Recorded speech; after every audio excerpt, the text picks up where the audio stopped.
पितृवर्तमानदर्शिता नमो गुरु सत्ताय श्रद्धा प्रज्ञा युताचिया ओम श्री गुरुवे नमः। अपने जीवन के उन्नति काल में मनुष्य के विषय में जो सबसे बड़ी समस्या आती है कि उसकी सारी प्राप्तियां तो हो जाती हैं, बस स्वयं के विषय में जब जानने की बारी आती है तो वह पीछे रह जाता है। जीवन की जो सबसे बड़ी उपलब्धि कहा जाए वह है मनुष्य अगर अपने आप को जान सके। अपने आप को जानना ही संसार की सर्वोत्तम उपलब्धियों में से एक उपलब्धि है। आज का जो विषय है हमारा, जिसपे हम लोग चिंतन मनन ध्यान करेंगे, वह विषय है कि हम अपने आप को कैसे जानें।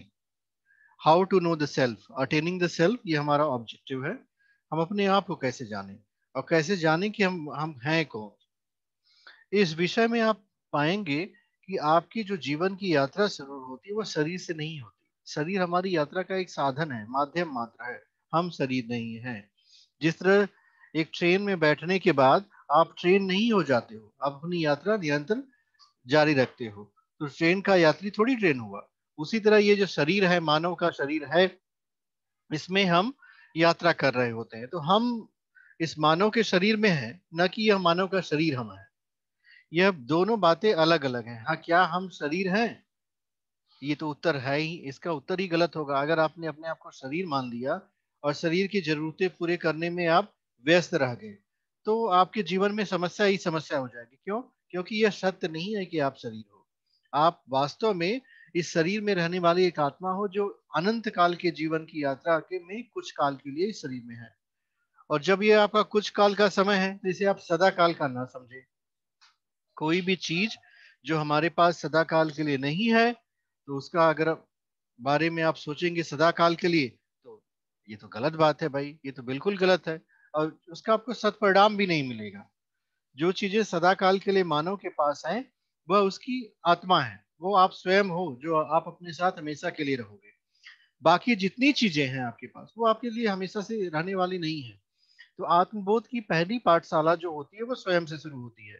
और यही वो बोध है, यही वह ज्ञान है जिसकी प्राप्ति के लिए महात्मा बुद्ध ने अपने घर को छोड़ा, संसार को छोड़ा, और अंततः उनके अंदर ये प्रसन्नता आई। ये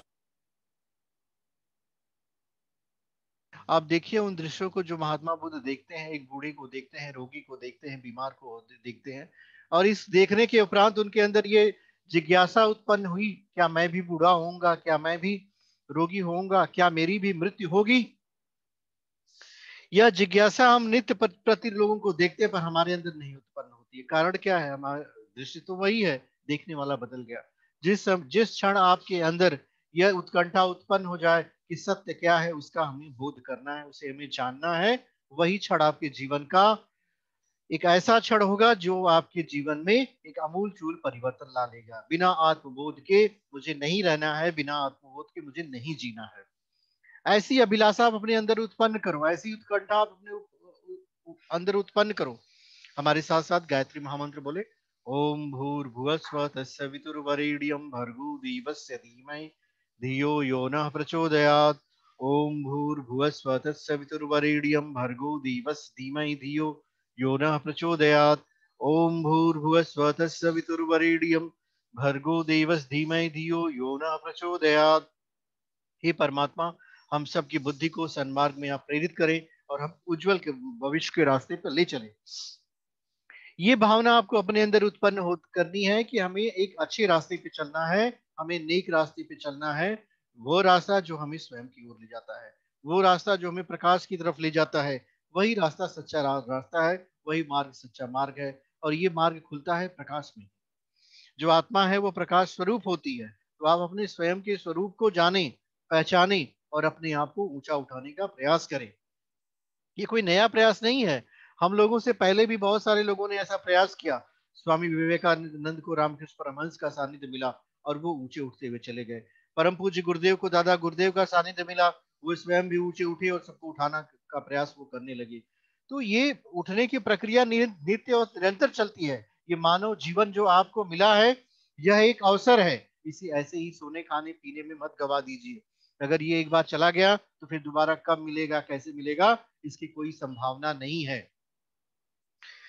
आध्यात्मिकता जो है मानव को अपने जीवन का सदुपयोग सिखाती है। आध्यात्मिकता का मतलब संसार को छोड़ना नहीं होता है। आध्यात्मिकता का मतलब होता है स्वयं से जुड़ना। अपने आप की तरफ पहुंचो, अपनी आत्मा की तरफ पहुंचो और अपनी ही आत्म सदृश लोगों को अपने चारों तरफ पाओ। आत्मिक प्रेम बढ़ाइए और आत्मिक प्रेम पाइए। ये होता है अध्यात्म का अर्थ। तो इस अध्यात्म के अर्थ में अपने आप को आप निहित करें, अपने आप को चिन्हित करें। जब आप अपने आप को पाएंगे कि आप इस आध्यात्मिक रहस्य को जान गए हैं, वही जीवन का शुभ अवसर होगा, जीवन के द्वार होंगे। और इसके करने की प्रक्रिया होती है ध्यान।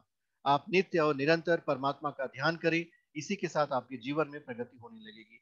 अगर आप ध्यान नहीं करते हो तो करने का अभ्यास करें। देखिए, भगवान श्री कृष्ण गीता में कहते हैं कि हे अर्जुन, ये मन निश्चय ही चंचल है, पर इसको अभ्यास योग से अपने वश में किया जा सकता है। जितना जितना जिस कार्य को आप करते हैं, उसका आपका निरंतर अभ्यास होता हुआ चला जाता है। बचपन में जब हम चलना सीखते थे तो हम लोग कितनी बार गिरे होंगे, साइकिल चलाते वक्त कितनी बार गिरे होंगे, पर क्या हमने चलना बंद कर दिया? नहीं, प्रयास किया।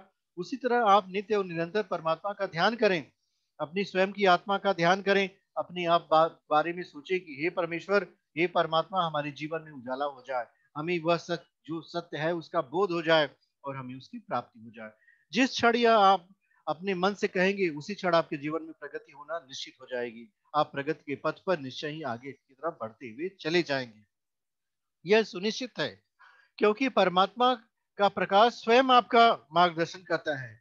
जिस रथ पे स्वयं श्री कृष्ण बैठे हो, वह युद्ध में जीते ना, ये हो ही नहीं सकता। पर अर्जुन को भी तो संदेह हो जाता है। स्वयं श्री कृष्ण, योगेश्वर श्री कृष्ण अर्जुन के रथ को हाँकते हैं, उसको पुनः संदेह होता है। तो वह पूछता है कि आप कौन है, अपने दिव्य स्वरूप का हमें दर्शन कराइए। तब भगवान दिखाते हैं कि ये सारी योद्धा मारे जा चुके हैं, मैं महाकाल हूं। तो उसी तरह इस जीवन में भी आप अपनी ऊपर वाली सीढ़ियों पर चढ़ चुके हैं, आपको सिर्फ प्रयत्न करना पड़ेगा। और सत प्रयत्न का कभी भी नाश नहीं होता। सत प्रयत्न अगर हम मन लगा के किए जाए तो वे कभी नष्ट नहीं होते। हमारे साथ साथ एक बार गायत्री महामंत्र बोलिए।